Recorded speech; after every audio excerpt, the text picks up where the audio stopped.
Chers amis, nous continuons la série du combat spirituel avec le professeur Tournesol.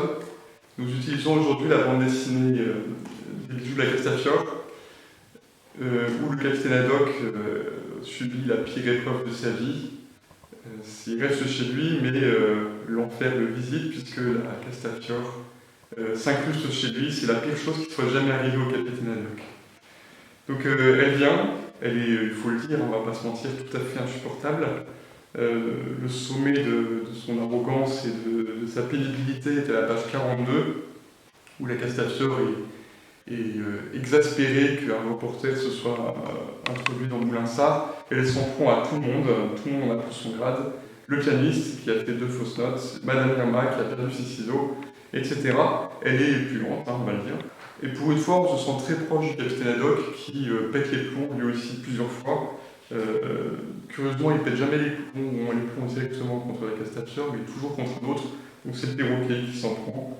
Ou le professeur Tournesol, vous pouvez aller voir page 19, page 27, mais il y en a d'autres, où le capitaine Haddock est exaspéré, et il est très proche de nous en cela.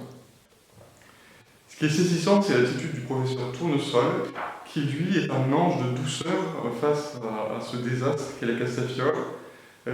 Il la salue avec une grande élégance, il lui fait le baise-main, il lui souhaite la bienvenue. Quand elle partira, il lui offrira des roses blanches qu'il a créées pour elle. Et même à la page 43, alors que la Castafiore s'en prend à lui, il lui répond avec un grand sourire. C'est un ange de douceur, extraordinaire.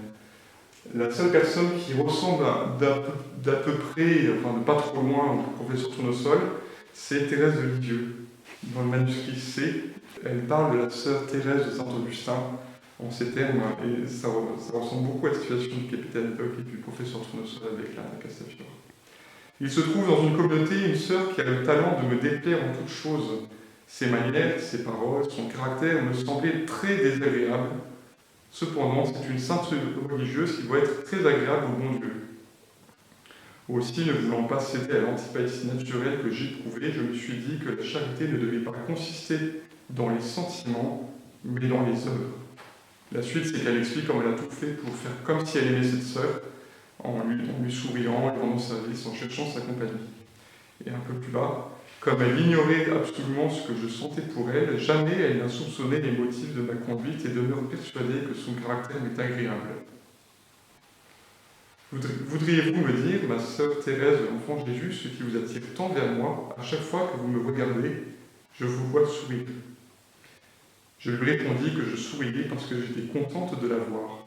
Bien entendu, je n'ajoutais pas que c'était au point de vue spirituel. La petite Thérèse de l'Enfant Jésus nous parle de la patience. La patience, c'est cette vertu qui nous rend forts dans une situation pénible où il n'y a pas de solution. On a étudié beaucoup d'autres situations où la solution, c'est d'affronter l'obstacle et de le vaincre en trouvant une solution adaptée en s'y tenant fortement. Dans la patience, il y a bien une situation pénible, mais il n'y a pas de solution. On ne peut pas enlever l'obstacle, il faut le subir. Et la patience nous aide à le subir sans craquer, en restant patient, fort, joyeux, malgré l'adversité, comme le professeur Tournesol.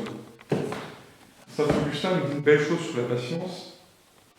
Les vrais patients, dit-il, sont ceux qui aiment mieux supporter les maux sans en commettre que d'en commettre en ne les supportant pas.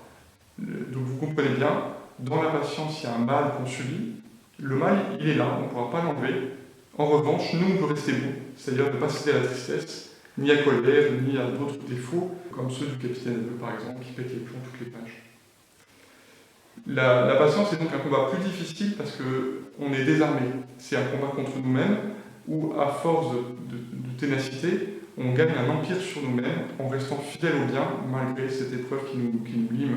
Par exemple, un confrère qui ne comprend rien, un voisin pénible qui coulera d'autres forts, des choses comme ça qui font qu'on est obligé de survivre avec un mal, mais qu'on ne peut pas l'enlever. Il y a 2 manières de lutter, de progresser dans la patience, 2 manières. La première, c'est de s'exercer dans les petites choses. C'est-à-dire, tous les jours, il y a des choses qui sont pénibles et qu'on ne peut pas changer. Donc, un frère qui ne comprend rien, par exemple, des enfants turbulents, un conjoint un peu graveur, des choses comme ça. Et donc, chaque jour, c'est s'exercer à être patient dans ces petites choses, qui restent petites, heureusement. Et deuxième chose, mettre nos pas dans ceux du Christ, qui est le modèle de la patience, notamment sur la croix, où il a offert sa souffrance, il n'a pas cherché à la vaincre, il n'a pas fui la souffrance, il l'a accueillie quand elle venait, et il en a fait un moyen pour nous racheter. Voilà. Ces deux moyens-là nous aident à grandir et donc à rentrer dans un combat plus grand, un combat intérieur, et donc une victoire intérieure la plus importante, où nous mettons nos pas dans celui de Christ, et avec lui nous remportons une victoire bien plus grande que les victoires extérieures, à savoir la victoire sur nous-mêmes, la victoire sur le péché, et même avec le Christ, en union avec lui, nous rentrons dans le rachat des péchés, dans la rédemption, nous rentrons dans son œuvre, et donc dans la grande victoire contre le seul mal qui est réel et qui est définitif, c'est-à-dire le péché. Donc voilà, là où le combat spirituel nous mène avec la patience, c'est un combat beaucoup plus grand pour une victoire bien plus belle. Mais ça commence par des petites choses. Par exemple, en ne râlant pas, en ne nous plaignant pas nous-mêmes, quand on est confronté à des petites épreuves. Voilà, donc je vous souhaite un bon entraînement avec ces deux moyens-là. Et la fin de cette série sera dans 2 jours avec la dernière leçon du professeur Tournesol. Je vous remercie.